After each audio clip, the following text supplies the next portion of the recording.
So if we go back to February, right, the pandemic was bearing down upon us, and I think it was really clear that this was going to be a really big challenge. The goal was to find a way to open and stay open as safely as possible in the fall. And as we were sending our students home, we were already planning, how do we bring them back as safely as possible so that we can re-engage in a fall semester. I think the key driver here is a passionate understanding and commitment that our mission as a land-grant institution is to serve the public good and to teach our students and to perform frontier research and engage with our community. I mean, this is what we are charged to do.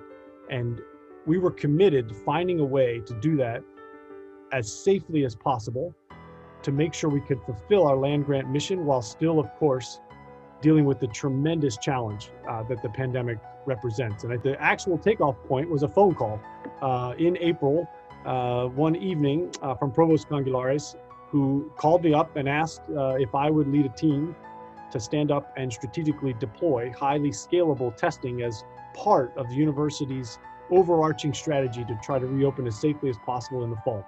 And it was very clear at the outset in that phone call, we discussed this, testing was going to be really important, but testing is not a silver bullet.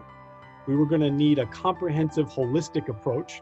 And this was, I think, one of the key things that we got right early on. We wanted to go on offense and use testing as a key component of an overarching comprehensive strategy.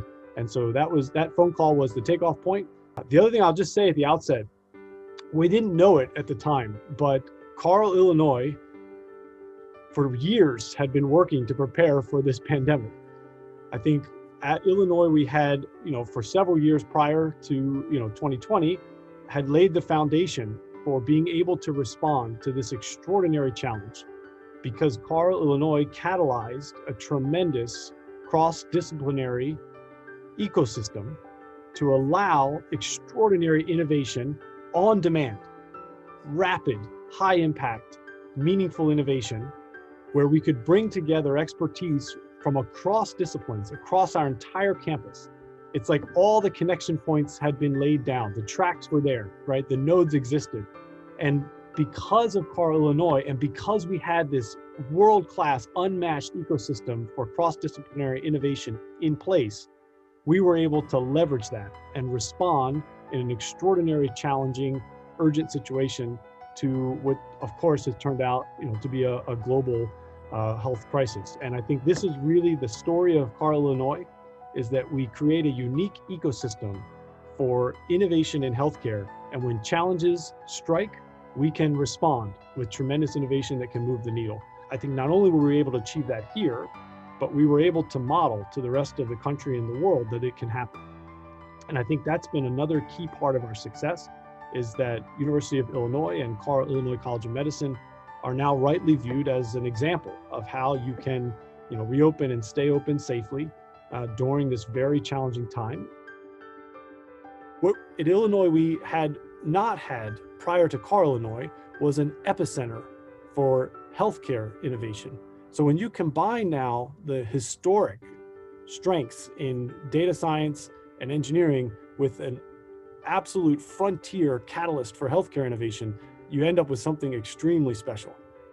Because we had Carle Illinois, we were able to bring in top-notch leaders and stakeholders and partners and collaborators from all across campus and outside of campus, from all across the country and the world, who could advise us and guide us and bring us into a space that Illinois traditionally hasn't been involved in. Here, all of a sudden, we've got clinical trials running on campus, which is just a very exciting transition. And yes, SHIELD was ultimately a tremendous example of when you bring those three things together, what can actually be accomplished. In many ways, if you think of Carle Illinois, it's a leverage point, right? You take these tremendous strengths and you catalyze cross-fertilization and collaboration, and you get extraordinary outcomes. I mean, at Illinois, we have just extraordinary people. And what I've learned from my time here is there's nothing that we can't do if we team up, innovate, and work together. I like to say at Illinois, we love to innovate and we love to work together. It's a really powerful combination, and it's actually really rare. Like if you look all across the world in lots of different institutions and environments, oftentimes you'll get one or the other.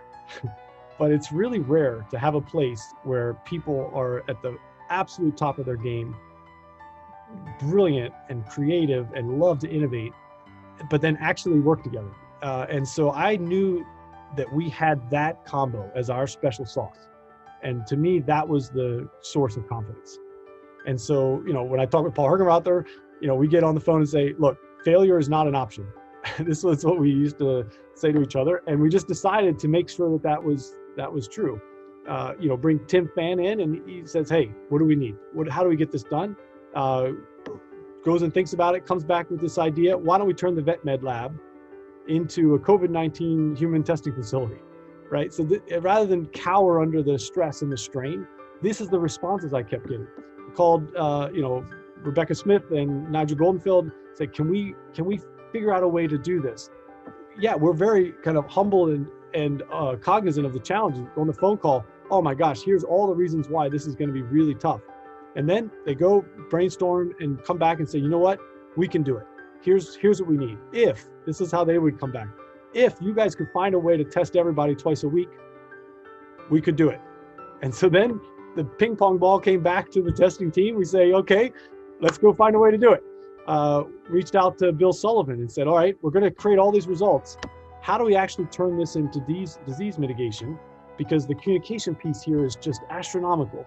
And again, rather than freak out and say, you're right, this is ridiculously hard, we can't do it, Bill goes back with his team and comes back to me the next day and says, we've got a plan. It's going to take a lot of work. We're going to have to create all these new apps. We're going to have to write all this code, but here's the people I want to bring in to do it. We'll make it happen. And once, as a leader of a team, you hear those kinds of responses from brilliant, accomplished, passionate people who all have that look in their eye, they're staring in the eye and say, we're going to get it done. I'm just reflecting and reciprocating on the spirit of Carle Illinois and the University of Illinois. I mean, it's just a tremendous spirit, I think, that pervades our community. And that's what makes us special. And I think the pandemic shined a bright spotlight on the power of innovation and collaboration that makes Illinois such a remarkable place.